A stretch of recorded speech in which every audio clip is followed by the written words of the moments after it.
ગોરવા વિસ્તારમાં દુકાનો હરાજી બાબતે દુકાનો નહીં મળતા ગુજરાત હાઉસિંગ બોર્ડ ઓફિસ પર સૂત્રોચ્ચાર કરી લોકોએ હોબાળો મચાવ્યો હતો।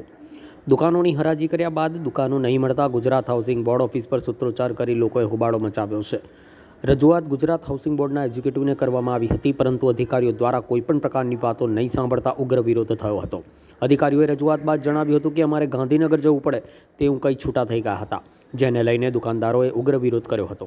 સાથે જ ગુજરાત પ્રદેશ આમ આદમી પાર્ટીના પ્રમુખ વિરેન્દ્ર રામીને થતાં જ હાઉસિંગ બોર્ડ ખાતે સૂત્રોચ્ચાર કરી વિરોધ દર્શાવ્યો હતો અને જો આગામી સમયમાં દુકાનોનું નિવારણ કરવામાં નહીં આવે તો ગાંધી ચિંધ્યા માર્ગે આંદોલન કરવામાં આવશે તેવી ચીમકી પણ ઉચ્ચારવામાં આવી હતી। મંજૂરીમાં મોકલવું પોલીસોની ધમકી આપો છો, પોલીસની ધમકી આપો છો તો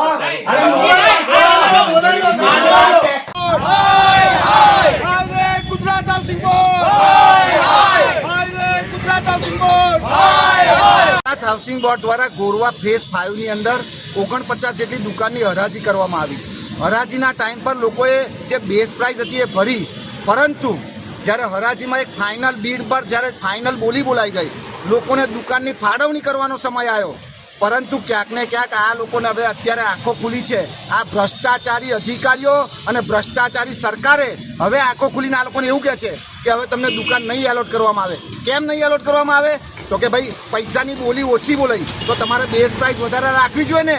પણ ક્યાંક ને ક્યાંક આ ભ્રષ્ટાચારની અંદર અધિકારીઓ અને તંત્રીઓ સંત્રીઓ અને મંત્રીઓ ભરાઈ ગયા છે, ત્યારે આજે ગુજરાતની પ્રજા દુઃખી થઈ છે। પણ આની અંદર અમારે સુપ્રીમ કોર્ટ જવું પડશે, હાઈકોર્ટ જવું પડશે, જઈશું, પણ આ લોકોને ન્યાય અપાઈશું।